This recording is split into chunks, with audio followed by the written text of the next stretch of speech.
Mesdames, Messieurs, bonsoir et bienvenue au programme de Walf TV. Bienvenue à votre émission Duel. Comme chaque semaine, nous allons faire un tour d'horizon des faits ayant marqué l'actualité de la semaine.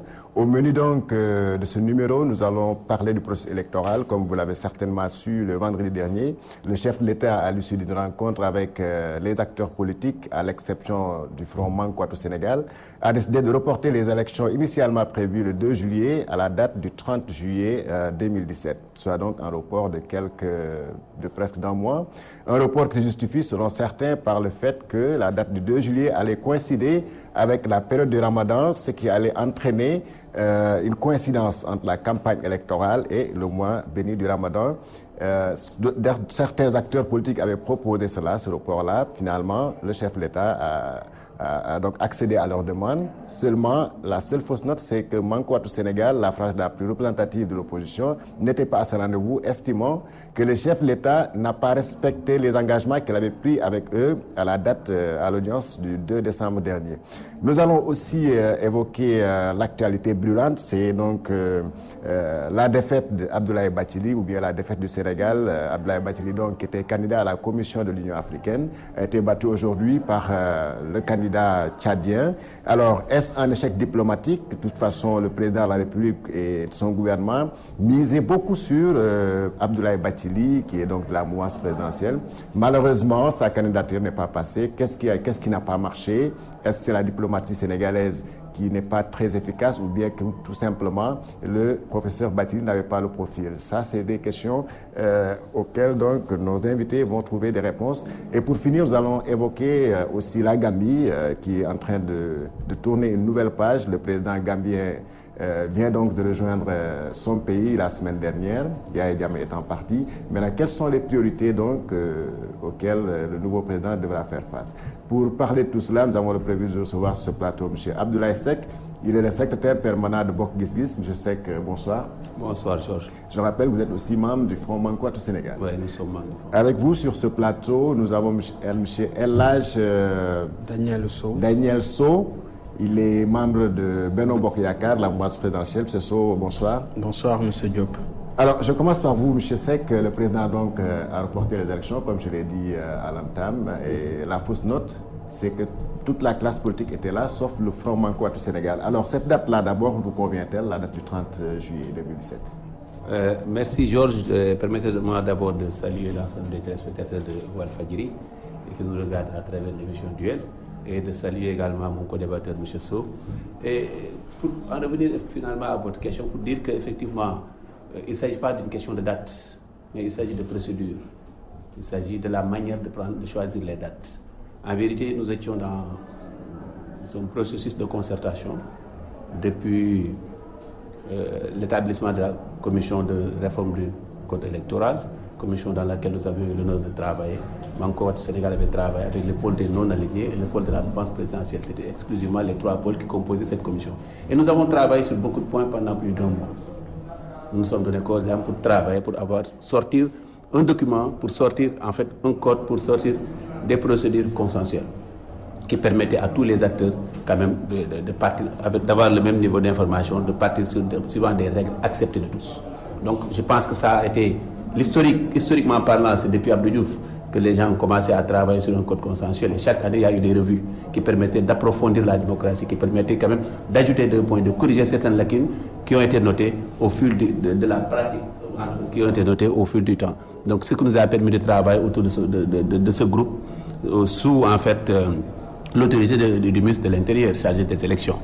Mais nous avons été malheureusement surpris quand même par les envolées solitaires de la mouvance présidentielle, au premier du chef, le président Macky Sall, pour dire qu'effectivement, dans un premier temps, nous avons été pris de court lorsqu'il s'est agi de travailler sur les cartes, d'amener en tout cas le décret au niveau de l'Assemblée nationale. Ils l'ont fait à notre insu et nous avons boycotté. Finalement, on a repris, il y a eu des conciliabules, ils se sont engagés pour vraiment respecter quand même le choix, pour respecter quand même en fait cette tradition. Et au fil du temps, nous avons vu qu'ils ont commencé à prendre des décisions de façon très solitaire, sans pour autant que la commission puisse en débattre, sans pour autant que même la commission termine ses travaux. Nous avons terminé nos travaux, nous avons fait un rapport que nous avons rendu à l'autorité, nous attendions en fait que l'autorité fasse des arbitrages, qu'on nous convoque pour poursuivre les travaux, pour travailler sur le comité de suivi, sur autre chose qui, en tout cas, nous permettrait d'aller vers des élections, vers un processus électoral vraiment apaisé et consensuel, accepté de tout le monde. Maintenant, malheureusement, ce qui se fait, ils ont continué leur envolée solitaire. En fait, ils ont convoqué une réunion pour dire qu'ils ont pris la date, le président a pris une date, le 2 d'abord, ensuite le 30 ensuite. Mais en fait, tous ces dates-là ont été prises sans consultation de l'opposition. Parce qu'il faut le dire, l'opposition c'est Manko Wattu Sénégal au Sénégal. Il n'y a pas d'autre cadre, il n'y a pas d'autre cadre reconnu, il n'y a pas d'autre cadre reconnu comme étant un cadre de l'opposition autre que Manko Wattu Sénégal. Donc c'est ce cadre Manko Wattu Sénégal qui a été convié. Il y a les non-alignés aussi. Bien sûr, je ne parle pas de l'opposition, je parle des non-alignés. J'ai commencé par rappeler que nous étions 3 pôles. L'opposition, les non-alignés et la mouvance politique. Il n'y avait pas d'autres pôles. Donc il ne suffit pas de vouloir meubler la galerie que de créer des pôles anecdotiques ou autre chose. Il faut travailler avec ceux qui sont là, représentatifs, et qui ont commencé le travail du début à la fin, et qu'on soit sincère dans le déroulement des opérations. Mais la date vous convient. La date importe peu pour nous. L'essentiel, c'est de tenir les élections. Parce que maintenant, nous, ce que nous craignons, c'est que ces élections n'aient pas lieu. Il y a des délais qui doivent être respectés. Il y en a qui parlent au plus tard 20 jours. 20 jours avant la fin de la présente législature. D'autres disent au maximum 60 jours, mais au plus tard 20 jours. Mais tous ces délais-là n'ont pas été respectés. Si on s'en tient compte à cette date du 30-là, c'est à la même date que se termine le mandat de la présente législature. Donc, si entre la période des élections et la proclamation définitive des résultats, le Sénégal sera sans Parlement. Donc pour nous, il fallait d'abord se concerter, il fallait se parler et donner des gages sûrs pour qu'on soit sûr qu'en fait les élections vont se tenir, et on ne demande pas la place du président en disant que oui, nous devons choisir une date. Non. Mais nous devons quand même être consultés en tant qu'acteurs politiques. Vous demandez être consultés. Voilà. Justement, M. Sow, de changement de report en report, de changement de date à une autre, on a l'impression que parfois on prend donc des décisions à la solitaire, puisqu'on a vu avec le référendum, on avait choisi une date qui coïncidait avec une fête religieuse. C'était une fête religieuse qui a obligé la communauté catholique à reporter la célébration de la journée mondiale de la jeunesse. Cette fois-ci aussi, on prend le 2 et voilà, on se rend compte que ça va coïncider avec le ramadan. Est-ce qu'il n'y a pas problème quelque part quand on prend certaines décisions ou certaines dates? Merci M. Diop. Si vous permettez, bien évidemment, je voudrais d'abord vous remercier de m'avoir donné l'occasion de venir discuter avec vous sur ce plateau, sur des sujets de l'heure. Et si vous permettez aussi dire bonjour à mon co-débatteur Moussa Seck, et profiter également de l'occasion pour dire bonjour à l'ensemble de vos téléspectatrices et téléspectateurs qui sont en train de nous regarder. Et également encourager nos valeureux lions de la Teranga qui n'ont pas démérité, et comme disent les Anglais qui ont créé le football, life goes on, ainsi va la vie. La prochaine fois, ce sera la bonne. Et pour revenir à votre question concernant le processus électoral, il faudra qu'on essaye de se rendre compte de ce que l'on veut, véritablement.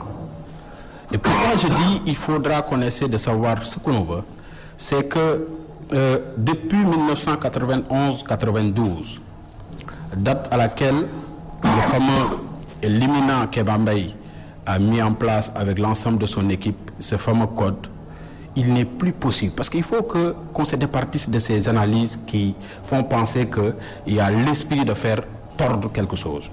Depuis lors, il n'y a plus possibilité de bourrage d'urne et c'est révolu. Maintenant, dans le cadre consensuel, depuis 92, on est arrivé jusqu'en 97, date à laquelle le premier comité de suivi et de veille a été installé ici au Sénégal. C'est en 97. On passe en 97.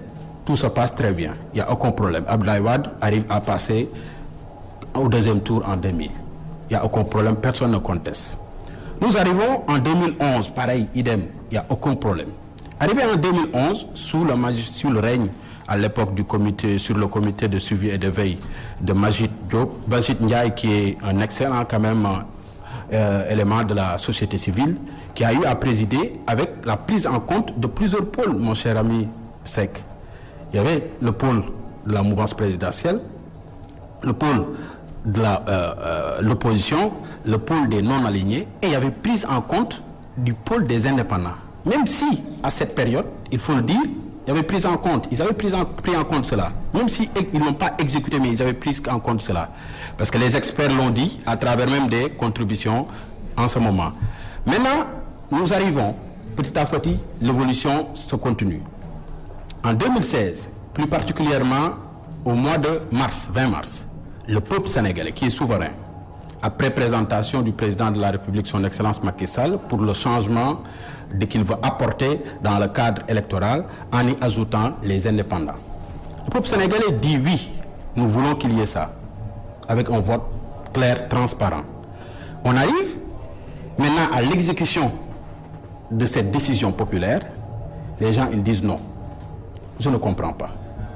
On arrive maintenant au 3 juin passé, par la loi numéro 44-2016, portant adoption du nouveau code électoral, qui prend en compte les indépendants. On vient, on veut mettre ça en branle, mais ils nous disent non, c'est pas possible. Mais est-ce que les indépendants, c'est la même chose que les non-alignés? Non, ce n'est pas pareil. Il sait que ce n'est pas pareil. Ceux qui ont créé le groupe des indépendants, c'était des gens qui étaient déjà dans Mankouatou Sénégal. Non, mais mon cher Georges, il faudra que quand même qu'on essaye de se départir de certaines considérations et d'essayer de faire confiance à ces acteurs politiques-là. Parce que c'est nous qui l'avons voulu à travers le référendum, qui disons qu'on donne une considération et une position assez claire et nette aux indépendants. Moi, je pense qu'il ne serait pas bien de dire que ce pôle-là ne devrait pas exister. Parce que ça, c'est les écarter. Alors que nous voulons les intégrer à travers la décision populaire du 20 mars 2016. Alors que eux, du côté de l'opposition, ils estiment que c'est une sorte de sabotage, puisque nous, ils étaient en train de travailler avec mais il fallait... Il y avait 3 pôles qui existaient, les non-alignés, la majorité, la mouvance et... Vous savez, il est administrateur d'un parti politique. Il sait que dans une procédure, il y a ce qu'on appelle le fond et la forme. C'est la forme qui gouverne le fond. On ne peut pas les intégrer antérieurement parce qu'il n'y avait pas une décision populaire qui devait acter le fait qu'ils devaient être considérés comme un pôle entier. Il fallait attendre le référendum, attendre encore le fait que ça soit adopté et changé dans le nouveau code pour que ça puisse être pris en considération. Si on l'avait fait, je vous le dis très sincèrement, mon cher, ils allaient dire qu'on a violé le code. Si on l'avait fait antérieurement, il fallait attendre d'abord qu'on change le code pour venir après dire que maintenant ils ont droit. Oui, Ablassek, oui. Juste des précisions par rapport à ce que vient de dire mon ami. Je pense qu'il fait un peu de la confusion. Moi, je parle de la commission du processus électoral bien antérieure à l'adoption du référendum et du code. Deuxièmement, il ne s'agit pas d'indépendants. Nous ne disons pas que ces gens-là n'ont pas leur place, non. Mais nous disons que dans la forme, dans le respect des principes qui ont été arrêtés depuis le début de la concertation, ces mêmes principes devaient en fait servir pour quand même planifier ou arrêter l'agenda républicain en termes d'élection. Deuxièmement, les gens qui l'appellent des indépendants, ce ne sont pas des indépendants. Un indépendant n'a pas de parti politique. C'est des gens qui ont des partis politiques, des dissidents de Manko, qui ont quitté Manko, et parce que ne pouvant plus se mouvoir dans cette coalition-là, sont ces gens-là qu'ils ont invités. Et si ces gens-là incarnent l'opposition, les Sénégalais arbitreront. Ce sont des gens qui ont des partis politiques. Ce ne sont pas des indépendants. Vous, ils ne sauraient pas être des indépendants dès l'instant qu'ils ont des partis politiques. Et un indépendant, c'est quelqu'un qui n'a pas de parti. On l'a défini dans le nouveau code. Il faut aller vers dans le nouveau code pour voir ce que nous avons fait dans la définition d'un indépendant. Un indépendant, c'est quelqu'un qui n'a pas de parti politique ou qui a cessé d'y appartenir pendant une certaine période de 2 ans. C'est ça la définition de l'indépendant qui est dans le nouveau code actuellement au Sénégal. Moi, je parle en connaissance de cause de choses que j'ai pratiquées parce qu'étant membre du pôle de l'opposition, des plénipotentiaires de l'opposition qui ont eu à siéger au niveau de la commission, au niveau du ministère de l'Intérieur. Les non-alignés, c'est là où vous retrouvez les indépendants. Des gens qui n'ont pas de politique, qui n'ont pas de parti, qui ont participé à des élections en termes d'indépendants. Ce sont les gens-là, vous allez retrouver les non-alignés dans ces gens-là. Et des partis qui ne sont pas du tout dans aucun des pôles. Donc, nous ne parlons pas de cela.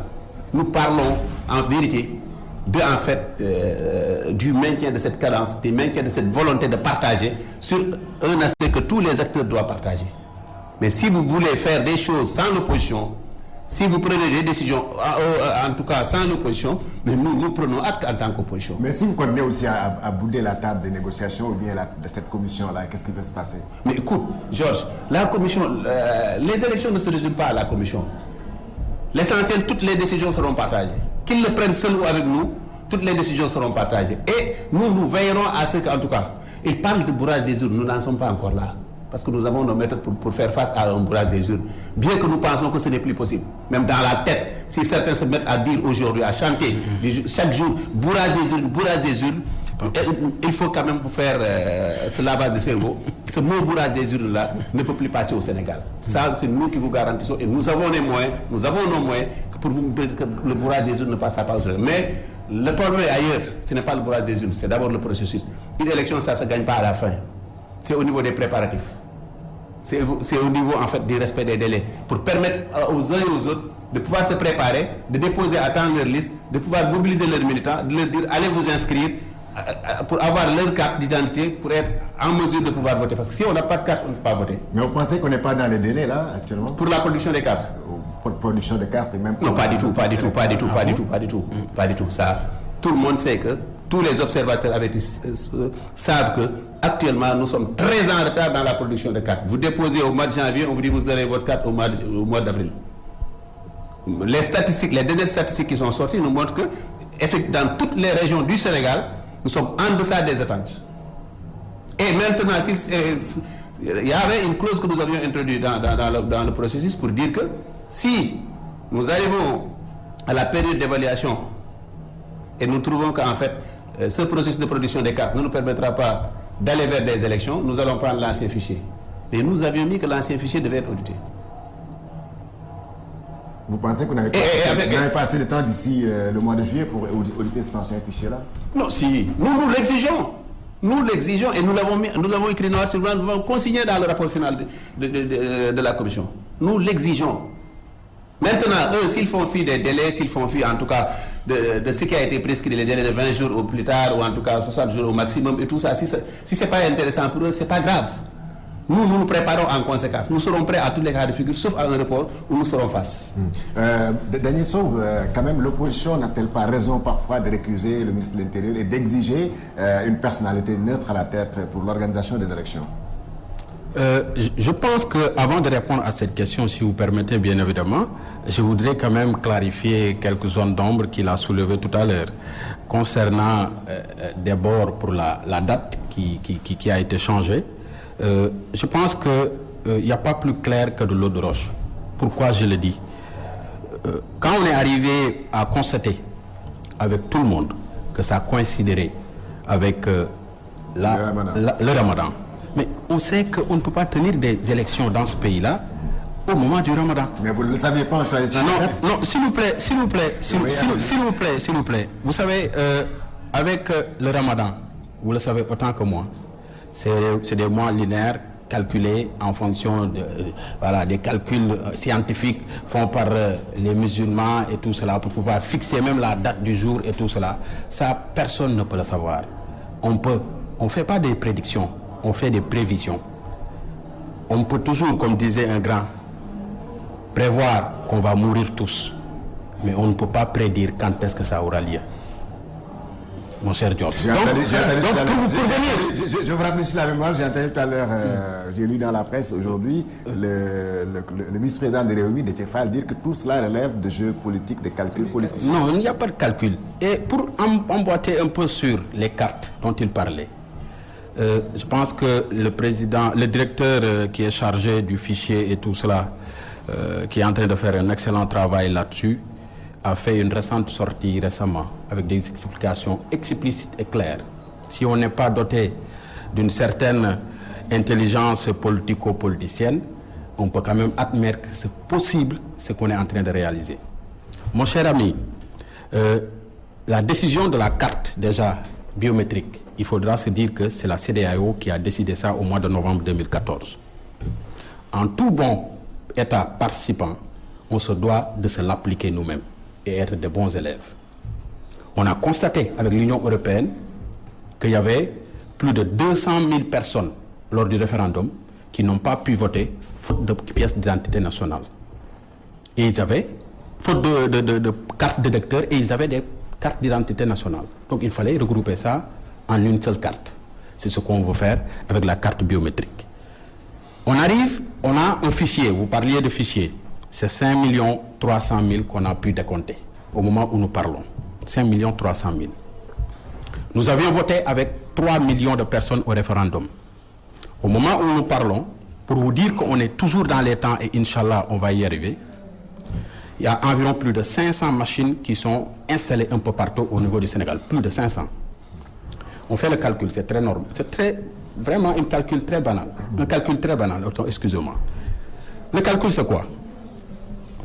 500 machines, 100 en moyenne, ça vous donne 50 000 cartes par inscription par jour. 50 000 multiplié par 26, parce que dans le mois, on fait du lundi au samedi, le dimanche n'étant pas ouvrable. Ça fait 26 jours. Ça nous fera 1 300 000 cartes par mois. Au moment où nous parlons, à la date du 15 janvier 2017, nous étions à 1 210 487 inscrits. Si on fait un mois, avec 2 mois, là on est au mois de janvier, février, mars, les 4 millions seront atteints. Avec combien de cartes délivrées? Actuellement, il y avait des problèmes de... Non, écoutez mon cher, il y avait des problèmes avec la mise en fonctionnalité des machines. Ça, on l'a reconnu, il l'a dit. Le directeur général de l'institution l'a bien dit. On avait des problèmes de production de cartes. Nous n'avions pas la possibilité de produire en grand nombre parce que ça s'est tiré au fur et à mesure.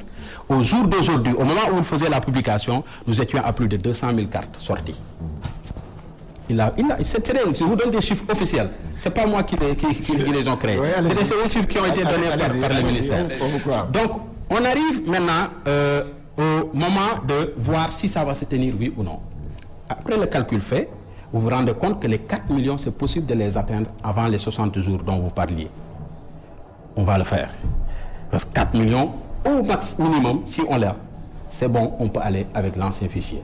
Si on n'y arrive pas, c'est sûr et certain, ça ne pourra pas être possible. Mais c'est sûr, avec ce que nous sommes en train de faire, je vous dis que les élections se tiendront avec les bons chiffres et les bonnes dates. Et Inch'Allah Rabbi, tout le peuple sénégalais sera content. À bonne date, mais l'opposition a une exigence. Je vous rappelle qu'au-delà de ces commissions dont il a parlé tantôt, il y a l'opposition qui continue à récuser le ministère de l'Intérieur comme chargé de l'organisation des élections.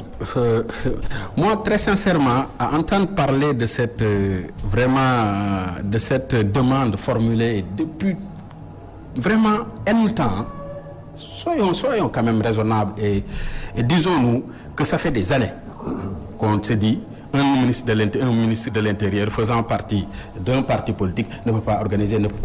Et pourtant, des régimes se succèdent sans aucun problème. Si.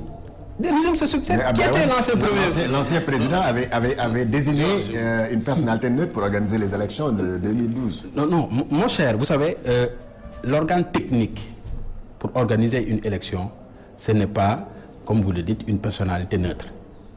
C'est l'organe du ministère de l'Intérieur qui organise. Dans tous les pays au monde, ça se passe comme ça. Donc, c'est des administratifs, c'est des agents qui sont là pour le Sénégal. Ils n'ont pas de couleur, de parti, ni de mouvance. Ils sont là pour tous les Sénégalais. Donc, essayons de se dire, tout simplement, et de se mettre à leur place, qu'ils sont des citoyens comme tous les autres, et pas à part entière. À part. C'est des citoyens à part entière et non à part. C'est des citoyens. Donc, croyons en leur bonne foi.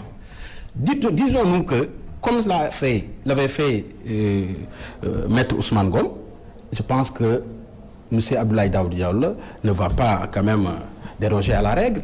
Il va organiser de manière transparente, claire et nette les élections là. Ne nous fions pas sur vraiment ça. Je pense que c'est que l'opposition part du principe du référendum où, par exemple, pour l'attribution des bulletins, il y a eu des bulletins où le oui était très visible et que le non était un peu floué dans une couleur marron, ou je ne sais pas, couleur, en tout cas qui ne leur convenait pas du tout.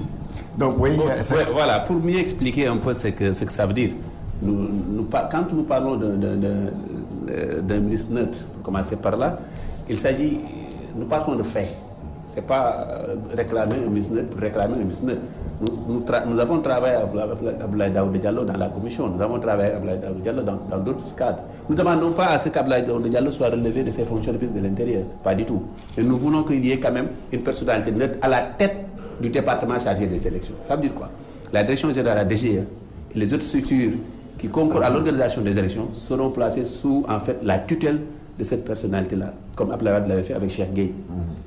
Donc on l'avait fait également avec le général Niang.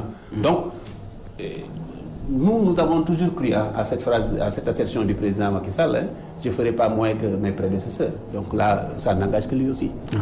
Donc nous avons toujours cru à ça, mais jusqu'à présent, ça tarde à être matérialisé par les faits. Deuxième aspect, avec le référendum. Mais ce ministère-là nous a fait voir de toutes les couleurs.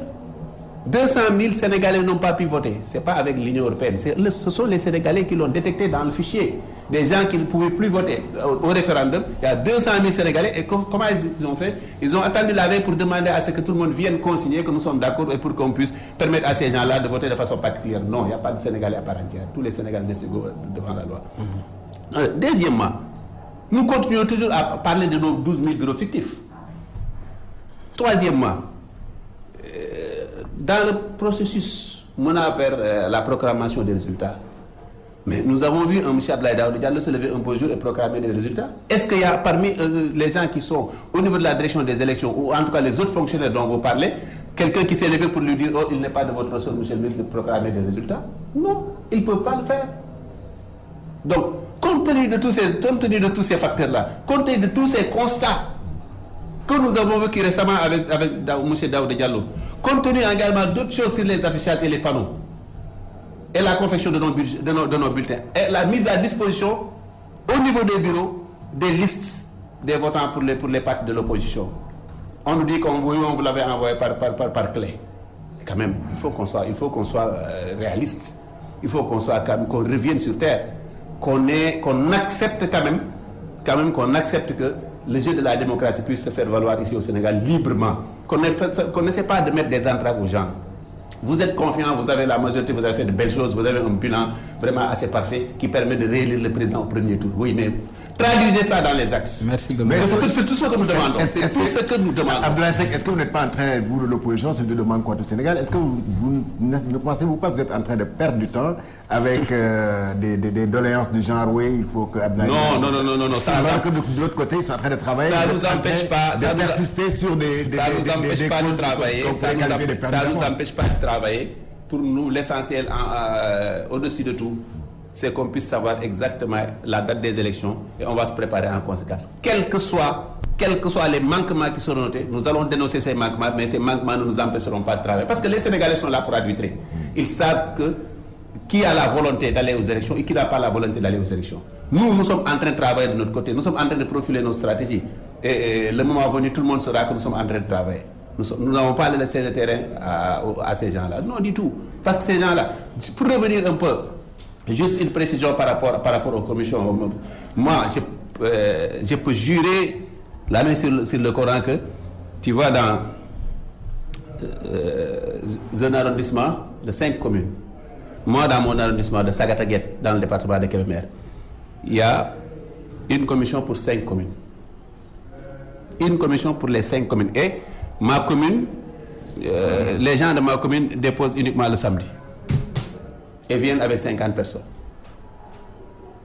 Et si on me parle maintenant d'un processus huilé, si on parle de nombre de machines qui ont été mises en place, si vous suivez l'actualité aujourd'hui, dans le compte rendu de la mission de Mimi Touré à Malem Hodar, les gens ont réclamé des commissions, disant qu'effectivement dans le département il n'y a que deux commissions, dans tout le département. Donc si vous voulez me dire que ça a été bien équipé, ça roule à merveille, oui, nous allons constater, le moment venu, vous verrez que ce n'est pas ça. Mais pourquoi quand même ne pas prendre au sérieux certaines exigences de l'opposition quand même, pour éviter des contestations post-électorales par exemple? Mais mon cher Diop, mais je vous dis que toutes ces demandes formulées, il le sait très bien, ils étaient dans le comité, comme il l'a dit, dans la commission technique et tout cela pour préparer le processus électoral et tout cela. Là, on est arrivé à la phase de mise en place et d'installation du comité de suivi et de veille électorale. Moi, je pense que toutes ces propositions qu'ils sont en train de dire, c'est cette dite commission-là, ce dit comité, qui doit régler certains préalables, certains détails dont vous faites référence. Il n'y a aucune œuvre, mon cher Seck, dans le monde qui est parfaite. Ce n'est pas possible.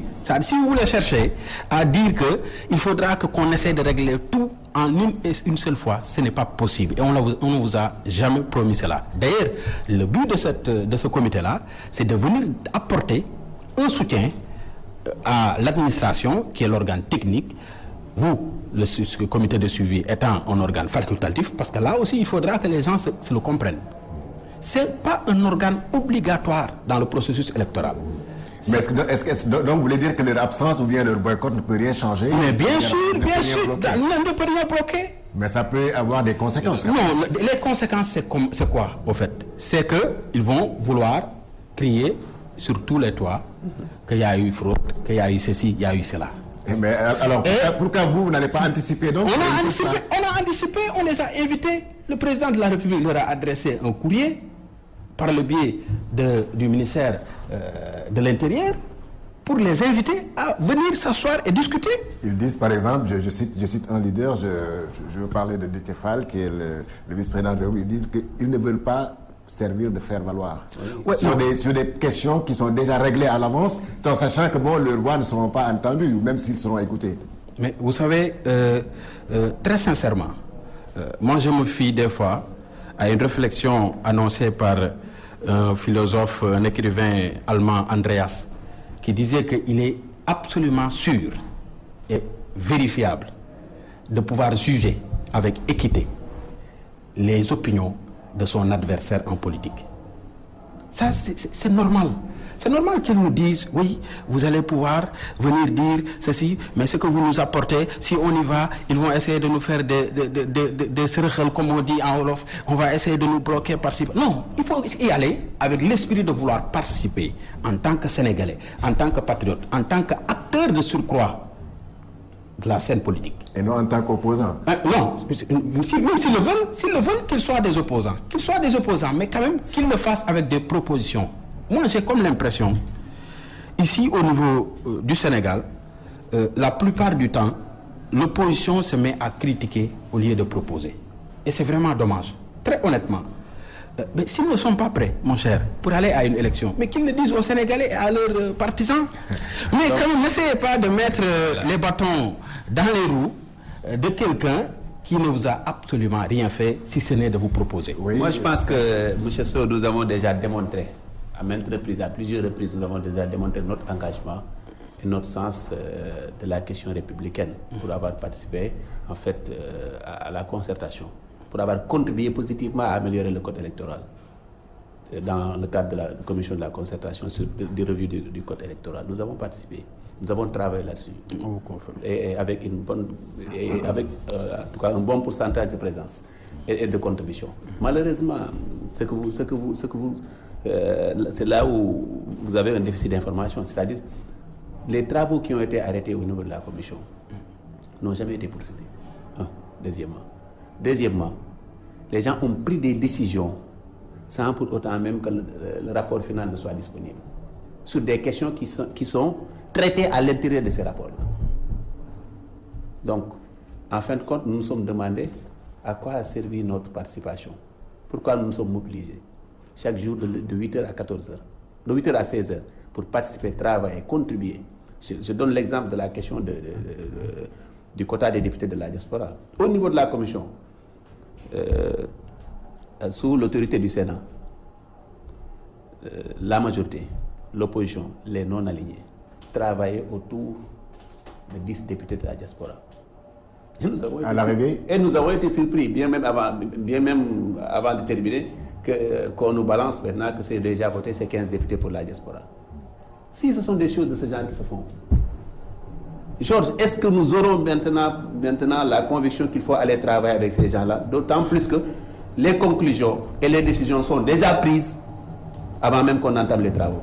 Ça a été fait avec les cartes d'identité. Je suis désolé pour la carte d'identité. L'introduction de la carte biométrique à CEDEAO n'a pas... Avec cette introduction, nous n'avions pas un timing fixé pour démarrer ça impérativement à cette période de l'année. On n'a jamais dit qu'il y avait un... Oui, mais vous m'avez dit qu'il fallait le faire. Oui, il fallait le faire. Bon élève. Le temps de le faire. Donc, je termine. Acceptez quand même de souffrir le temps que je termine. Donc, pour vous dire... Il n'y avait aucune urgence à démarrer cela pour que ça impacte directement sur ce qu'on est en train de faire par rapport aux élections législatives. On avait demandé à ce que cela soit fait après les législatives, pour avoir plus de temps.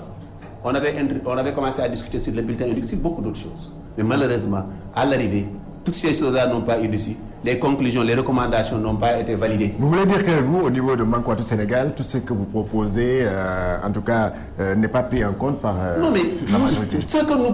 Les points de consensus, je ne parle pas de nos propositions. Les points qui ont été élaborés en consensus pour tous les pôles, ce sont même ces points-là que nous ne retrouvons pas. C'est ça le problème. Si c'était nos propositions, ok, on peut dire qu'en fait, on a été battu parce que les non-alignés et la majorité étaient d'accord sur un point. Maintenant, la loi de la démocratie, c'est la loi de la majorité. Non, pas du tout. On ne s'inquiète pas pour cela. Notre inquiétude est beaucoup plus grande parce que, en fait, ce sont les points de consensus que nous ne retrouverons pas. Je parle des 10 députés, surtout avec 15 députés. Le consensus, c'était autour de 10 députés. Et on était en train maintenant de parler sur la manière de choisir ces 10 députés-là. On parle maintenant de 15 députés. Et actés. On n'y peut rien. Mais ce sont ces choses-là qu'il faut craindre le pire. La démocratie est menacée. Peut-être qu'on n'arrivera pas là. Nous allons donc aborder le second thème de notre émission. Il s'agit donc de l'élection du président de l'Union, de la Commission de l'Union africaine. Le candidat sénégalais Abdoulaye Bathily a finalement perdu devant le Tchadien. Alors ça, comment vous l'analysez, vous, M. Sow, au niveau de la mouvance présidentielle? L'élection s'est passée aujourd'hui. Les Sénégalais avaient beaucoup d'espoir en le professeur Bathily, surtout en sa candidature. Malheureusement, à l'arrivée, il est battu par le candidat tchadien. Tout à fait. Comme vous l'avez dit, nous l'avons accueilli avec sérénité, avec responsabilité, parce qu'on était parti pour conquérir une place qui était pourvu par beaucoup de candidats issus de pays aussi bien méritants que nous. Donc si on arrive à un moment où il fallait quelqu'un pour être à cette place et que le bon Dieu l'a décidé autrement, je pense que nous ne pouvons que nous soumettre à cette décision. Maintenant, ce qui reste, c'est de l'encourager, le professeur Bathily, qui est un excellent professeur, sa compétence n'est même pas à discuter et à démontrer, que peut-être une prochaine fois, il pourra occuper une autre place digne de son rang. Alors, Abdoulaye Seck, c'est finalement Moussa Faki Mahamat, le Tchadien, qui est passé. Alors, est-ce un échec diplomatique? Bon, je dirais que moi j'y vois deux aspects. Le premier aspect, c'est que, bon, sur le plan diplomatique, c'est en fait un signal très fort. Pourquoi c'est un signal très fort? Parce que nous avions beaucoup de certitudes.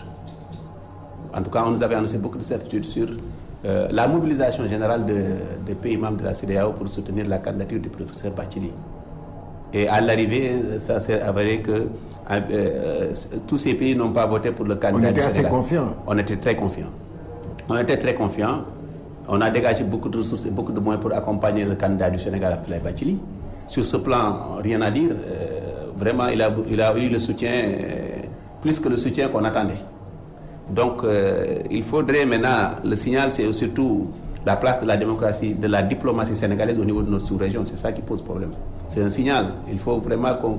Vous voulez dire que la diplomatie sénégalaise a connu un recul? Bon, pas du tout recul, mais essayer quand même c'est des signaux qui nous sont envoyés de par des pays qui sont dans notre sous-région, nos plus proches collaborateurs. Je parle des pays de la CEDEAO. Donc il va falloir reconsidérer, revoir un peu nos stratégies par rapport à la CEDEAO en termes de diplomatie. Ça, il faut quand même indéniablement qu'on y pense. Il faut qu'on y pense parce que ce n'est pas en fait le premier camouflet que nous avons eu au niveau de la CEDEAO. Donc, on estime d'ailleurs que c'est dû peut-être à certaines relations compliquées que nous avons avec nos voisins. Donc, je termine sur l'autre aspect. L'autre aspect, c'est qu'en vérité, c'est que aussi, dans l'approche dans l'approche, il y avait des choses quand même à revoir. Moi, quand j'ai vu, on a un peu internationalisé vers l'Europe la candidature de Bathily. Je l'ai vu sur France 24, je l'ai vu sur RFI, je l'ai entendu sur RFI, je l'ai vu sur les plateaux français, TV5 Monde. Alors que la décision, c'est ici au niveau de l'Afrique. C'est des choses qui concourent à présenter un candidat comme le candidat de la France-Afrique, le candidat des choses. Donc, et il y en a qui sont très hostiles à ça au niveau de la sous-région. Très, très, très hostiles à cela au niveau de la sous-région. Je pense à des pays comme l'Algérie, qui a alimenté, en fait, qui a été le plus grand souteneur de Moussa Faki Mohamed, et qui a triomphé, l'axe Algérie, Nouakchott et les autres. Donc, il y a beaucoup de choses. C'est de la géopolitique. C'est de la géopolitique, et dans ce cadre de la géopolitique, il y a beaucoup de choses qu'il faut revoir, surtout au niveau de la sous-région, pour quand même ne plus partir avec ces certitudes qui en vérité ne s'avèrent pas vraies, et puis parce que nous avons sous-estimé, ou bien en tout cas nous avons mal interprété les signaux que nous ont envoyés ces pays-là. Et je termine également pour dire que, également, dans le traitement, dans l'accompagnement des Sénégalais, qui vont défendre les couleurs du Sénégal, il faudrait que quand même que les Sénégalais puissent avoir le même niveau de traitement, le même niveau d'engagement de l'État qui a amené beaucoup de missions. Beaucoup de ministres sont partis pour amener des missions du président de la République, des lettres, pour accompagner la candidature du président Bathily. On a fait beaucoup de promotions, mais on n'a pas fait la moitié pour le président Hadjibou Soumaré. Si on avait fait vraiment la moitié, il serait toujours président. Si on avait fait la moitié pour d'autres, il serait toujours à leur poste. Donc, il ne faudrait pas que, parce qu'Abdoulaye Bathily est un homme politique, c'est un candidat, c'est un éminent membre de Benno Bokk Yakaar, un éminent membre de l'entourage du président de la République, qu'il fallait faire tout cet effort. Oui, pour cet effort, mais également il faut l'élargir à d'autres Sénégalais qui sont dans des positions pour honorer notre pays. C'est en fait des choses qu'il faut faire pour un peu équilibrer les choses. Parce que le président, par exemple, l'ancien premier ministre Hadjibou Soumaré n'en demandait pas autant pour être quand même réélu à son poste pour l'intérêt du Sénégal et de la CEDEAO. Alors, M. Sow, la diplomatie en a pris un sacré coup, selon vous? Non, je ne dirais pas. Je ne dirais pas parce que il l'a souligné tout à l'heure. Il est vrai, le Sénégal, le gouvernement en tant que tel, a accompagné un Sénégalais, un citoyen comme tous les autres, qui doit aller au combat. Un membre de Benno Bokk Yakaar, un éminent membre de Benno Bokk Yakaar. Mais quel que soit le bord où il se situe, l'essentiel qu'il soit un Sénégalais qui postule à un poste donné, qui doit nécessiter l'appui en toute intégralité de son pays. C'est ce qui a été fait avec l'ensemble des autres candidats. Hein. Ils avaient le soutien total de leur pays respectif. Donc le Sénégal ne pouvait pas non plus faire moindre que ça. Si ce n'est de l'accompagner, d'aller faire des prospections, de les faire de remettre des lettres d'explication, de proposer et de pouvoir détailler le projet qu'il avait en lui et tout cela. Donc je pense que c'est tout à fait normal. Moi je ne vois pas vraiment, il n'y a pas de quoi à fouetter, excusez-moi. Vous n'admettez pas qu'il s'agit d'une défaite du président Macky Sall? Non, du tout. Bien sûr que non. Bien sûr que non. Tout le monde sait que la diplomatie sénégalaise est quand même à son summum. Tout le monde le reconnaît quand même qu'on a fait beaucoup de choses sur le plan de la diplomatie pour mériter le Conseil au niveau des Nations Unies, la sécurité et tout cela. Donc, vous savez, c'est vraiment des choses que nous avons récoltées et qui méritent d'être magnifiées.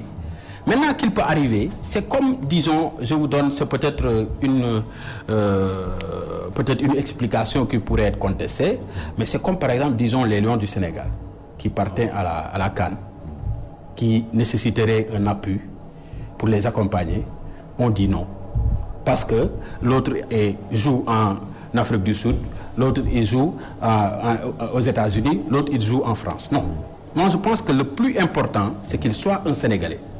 Partout où on pourrait utiliser une communication pour pouvoir faire montrer aux populations africaines et l'ensemble des pays qui pouvaient voter pour notre candidat, de pouvoir leur montrer que nous sommes en train de battre une campagne digne de ce nom. Même au niveau européen. Mais c'est normal parce qu'il y a des chaînes de télévision, par exemple, qui ont une représentativité beaucoup plus large au niveau de l'Afrique.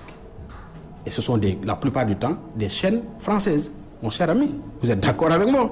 Des chaînes qui ont une certaine couverture. Lui, il est quand même spécialiste dans la télévision, il sait de quoi je parle. Ils ont une couverture beaucoup plus large pour pouvoir être mieux vus. Donc je pense que c'est de la communication. Ça, ce n'est juste que de la communication. Pour pouvoir montrer mais que... Pas pour chercher à passer pour le candidat. Non, du tout. C'est de la communication qui doit s'accompagner. Pour tout bon candidat, on ne peut pas aller à une élection sans... Il a dit tout à l'heure, ça se prépare en amont, ça se gagne en amont, une élection. On ne le gagne pas en faisant de l'establishment, comme disait Mitterrand. Une élection, c'est sur le terrain que ça se gagne. Campagne. C'est sur le terrain que ça se gagne. Tout type d'élection. C'est sur le terrain que ça se gagne. Alors, on évoque souvent SEC, on évoque souvent le rôle que, pour justifier un peu ou pour expliquer le succès du Tchadien, on évoque un peu le rôle que le Tchad est en train de jouer au niveau de la guerre contre le terrorisme, par exemple. Et que cela lui a valu qu'un peu l'estime de certains voisins au niveau de l'Afrique centrale, mais aussi au niveau de l'Afrique de l'Ouest. Oui, mais il faut également dire que le Tchad n'est plus président de l'Union africaine. Maintenant, il a passé le flambeau à Alpha Condé, au président Alpha Condé de la Guinée. Donc, en fait, c'était un programme. C'était un programme qu'a tenté de dérouler le président Idriss Déby Itno. Donc, mais moi, je pense que également au Sénégal, nos amis ne sont pas également restés les bras croisés. C'est que la vérité, c'est que pour cette fois-ci, je m'attendais à ce qu'ils félicitent le président. Parce que pour moins que ça, ils prennent le truc pour féliciter. Oui, monsieur le président, merci la diplomatie sénégalaise. Mais moi, je suis quand même un républicain. Je comprends un peu les enjeux de la géopolitique. C'est quand je dis, il y a de quoi se poser des questions et de revoir un peu notre stratégie par rapport à la CEDEAO. Je parle en termes de géopolitique, je parle en termes au-delà de la diplomatie, carrément ambassade, mais quand même de la géopolitique et du leadership au niveau de la sous-région. C'est en fait une mise qui est en train de se jouer sur le leadership au niveau sous-régional. Déby, Ouattara, d'autres présidents, y compris le nôtre, chacun essaie de faire de son mieux pour quand même cristalliser un peu ce leadership au niveau sous-régional. Donc tous ces éléments-là entrent dans le cadre de ce leadership sous-régional. Parce que c'est des outils dont les pays ont besoin. C'est des outils dont les pays ont besoin pour quand même faire émerger un peu, pour faire remarquer un peu, en tout cas pour avoir une certaine assise leur permettant de jouer un grand rôle au niveau de la sous-région. Quand je parle maintenant de médias France 24 autres, je ne les cite pas pour leur couverture. Mais je les cite pour leur rôle qu'ils sont en train de jouer dans la francophonie, dans la France-Afrique, pour accompagner un peu ces éléments. On a Africa 24, on a d'autres types de chaînes. On a fait des missions, oui, c'était bien, auprès des présidents. Oui, c'était bien. Mais il y a de ces choses qui ne sont pas des pratiques innocentes, que les gens ne jugent pas comme vous le jugez dans la géopolitique. Cette présence dans les médias français, cette présence un peu à côté du président de sa visite et ailleurs. Donc c'est des éléments qui montrent qu'on est en train de promouvoir une candidature. On cherche des appuis au niveau des appuis au niveau des pays qui sont quand même en bon terme avec la France ou avec en tout cas la métropole. Alors que dans beaucoup de pays de la sous-région au niveau de la CEDEAO, c'est des pratiques qui sont bannies. Donc c'est pourquoi je parle de l'aile. J'ai un peu cité l'exemple de l'aile Algérie-Nouakchott. Ils ont remporté les élections. L'Algérie a été beaucoup plus déterminante dans le vote que le Tchad, bien que le candidat est un Tchadien. Et puis l'expérience également doit servir à quelque chose. C'est quelqu'un qui a fait plus de 20 ans ou 14 ans en termes de ministère des Affaires étrangères. Ce n'est pas la même chose que le professeur Abdoulaye Bakili. J'ai beaucoup de respect pour lui, mais il n'a pas l'expérience en termes de diplomatie, en termes de géopolitique que ce monsieur Moussa Faye Mohamed, qui a fait plus de 20 ans ou 14 ans en tout cas en termes de ministère des Affaires étrangères. Donc aussi, la carte personnelle, l'influence personnelle, c'est 14 ans. Donc, selon vous, c'est qu'on aurait pu avoir un autre profil? Oui, on pouvait, mais peut-être comme ici au Sénégal, il faut, si nous revenons un peu dans la situation nationale, la vérité c'est que on choisit déjà des hommes avant de voir les postes. C'est ce que nous avons fait avec le Haut Conseil de la République. On connaît déjà le président avant même d'aller voter. C'est au Conseil. Donc là également, c'est des chascades réservées à une certaine personnalité. Donc on ne pouvait plus changer. C'est des contraintes aussi. Voilà. Des contraintes politiques qui font que nous n'avons pas souvent les meilleurs profils. Voilà, peut-être qu'à l'avenir, le Sénégal sera donc présenté peut-être le meilleur candidat au-delà même de l'appartenance de telle ou telle autre, dans telle ou telle autre mouvance, parce qu'il y a des gens qui estiment peut-être que le Cheikh Tidiane Gadio aurait pu peut-être jouer un grand rôle.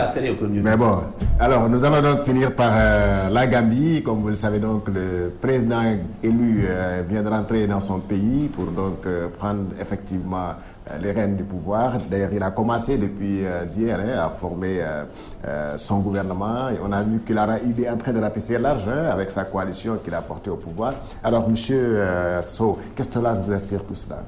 Quelles doivent être aujourd'hui les priorités d'Adama Barrow? Bon, tout d'abord, je tenais à magnifier, bien évidemment, le sens de la responsabilité, la lucidité par lesquelles le président de la République, son Excellence Macky Sall, appuyé par des organes tels que la CEDEAO, l'Union africaine, les Nations Unies et autres, ont joué pour pouvoir vraiment régler définitivement ce problème dit gambien. Pourquoi? Parce que le peuple étant souverain, il va falloir faire respecter en tant que pays frère, parce que nous sommes des frères entre la Gambie et le Sénégal. Pour revenir un tout petit peu en arrière, nous avions appartenu au même peuple. C'était à l'époque de l'Empire du Mali, qui s'étendait de l'Afrique occidentale française jusqu'à l'Empire qui était dit Mono-Motapa, c'est-à-dire le grand Zimbabwe à l'époque. C'était entre 12e et 13e siècle, sous le règne du fameux Kanka Moussa. On avait la même culture, le même peuple, la même religion. On avait même quasiment tout ce qu'on pouvait partager comme histoire, comme géographie. On voit naturellement que la Gambie se trouve dans les entrailles du Sénégal. On ne peut pas laisser un pays frère comme tel mourir dans des guerres entre la population. On se doit de préserver ceci. Il a fallu après quelque temps pour qu'on soit séparés, avec l'arrivée des Français et des anglophones en 1783 et tout cela, ça c'est l'histoire, voilà, qui essaye de nous séparer comme étant des pays parce qu'il y avait une nécessité. Oui, mais cette nécessité, qu'est-ce qui attend cette nécessité devait nous pousser en tant que Sénégalais de défendre la Gambie pour 2 ou 3 raisons. Je m'explique.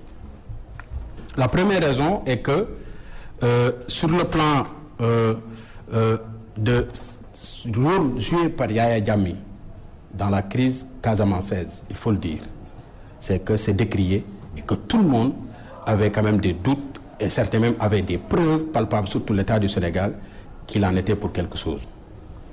Deuxième élément, on a découvert au fil du temps qu'il était producteur, je ne sais pas, d'essence végétale menacée. Il était en même temps un des partisans qui n'était pas favorable pour la mise en place du fameux pont. Alors que ce pont-là devait relier les deux peuples, et même y compris la Casamance, qui était une partie intégrante du Sénégal. Et pourtant, il n'y avait rien qui l'obligeait à dire non à l'époque. Dès son arrivée, le président de la République, il a réparé quand même une injustice qu'avait jugée nécessaire à l'époque Yaya Jammeh pour aller visiter un premier peuple, c'est le Gambien, c'est le peuple gambien. Alors qu'avant, son prédécesseur était parti à la Guinée-Bissau. Donc tout ceci, c'est pour montrer que nous avons toujours été sensibles au problème de la Gambie.